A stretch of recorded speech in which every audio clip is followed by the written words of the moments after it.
Suspendido ang face-to-face classes mula kindergarten hanggang senior high school sa mga pribado at pampublikong eskwelahan sa Quezon City dahil pa rin sa masamang panahong dulot ng habagat. Wala rin klase ang mga nasa Alternative Learning System o ALS. 2,000 pamilyang nananatili sa evacuation center batay sa tala ng LGU. At para sa update sa Quezon City, may unang balita live. James Agustin. James. Ivan, good morning. Malapit lamang sa Tolyahan River itong Sitio 1 dito sa Barangay North Fairview sa Quezon City. Kaya nagpatupad ng forced evacuation ng mga otoridad kagabi. Umabot sa 80 bahay yung pinasok yung tubig yung unang palapag. Gumamit ng lubid ang mga rescuer para marating ang mga bahay sa bahaging ito ng Sitio 1 sa Barangay North Fairview, Quezon City kagabi.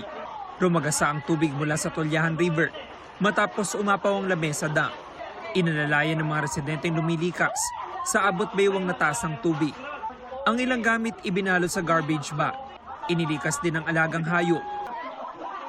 May residente pang sumampa sa balikat ng isang rescuer habang sinusuong nila ang baha. Nagpatupad ang barangay ng forced evacuation kagabi. Hapon pa lang daw pinalilikas na nila ang mga residente pero may ilang inabot na ng baha. Ito yung pinakamababang lugar na kapag nag-overflow po ang Lamesa Dam, nagiging normal ang pagbaha dito. Pero pagka ganito po na may enhance sa bagat, lalo kapag mayroong mga malalakas na bagyo, kapag nag-overflow itong Lamesa Dam, automatically po sa instruction na rin ng ating local government, QCDRRMO, na nagpapatupad po tayo ng preemptive evacuation hanggang sa forced evacuation. Sa North Fairview High School, lumikas ang nasa 141 pamilya, katumbas sa mahigit 400 individual mula sa Sitio 1 at Astor Street. Kabilang sa kanila si Roslyn, na siyang nakunan sa video na nakasampa sa balikat ng isang rescuer. Takot na takot ako, baka malunod ako kasi maliit ako eh. Kasi yung tubig umapaw dito sa mga rescuer. Nagpatulong lang po ako sa mga rescuer nga mabuhat nila. Marami naman na nag-preemptive evacuation, gaya si Emma kasama ang bagong silang na apo. Pumasok na yung tubig po sa namin, sa bahay po namin, kaya baka matrap kami.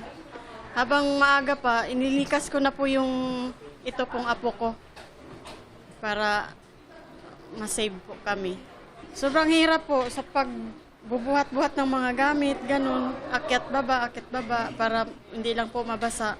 Hindi rin nagpakampante si Dayang na maagang lumikas kasamang 4 na anak. Ayaw po namin maranasan yung nangyari sa amin last year po. Nagpastaw po yung baha. Kaya linikas na lang po namin yung anak namin. Mga bata po, inuna po namin mga bata at mga gamit po, kailangan po yung mga importante. Alas 11 kagabi, lubog pa rin sa tubig ang unang palapag ng mga bahay sa Sitio 1. Apektado ang nasa 80 bahay ng baha na umabot sa 5 talampakan ng taas.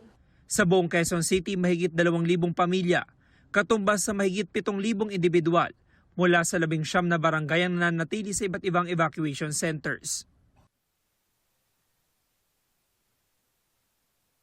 Samantala, Ivan, humupa na yung pagbaha dito sa Sitio 1 sa Barangay North Fairview, pero hindi pa nakakabalik sa kanilang mga bahay yung mga residente na nanatili doon sa evacuation center dahil maghihintay pa ng abiso ang barangay mula sa QCDRMO at sisimulan nila yung paglilinis sa kanilang mga bahay dahil karamihan doon sa mga bahay ay nalubog sa tubig yung unang palapag. Sa lagay ng panahon naman po ay hindi na tayo nakakaranas ng pag-ulan dito sa Quezon City. Yung muna latest, ako po si James Agustin para sa GMA News.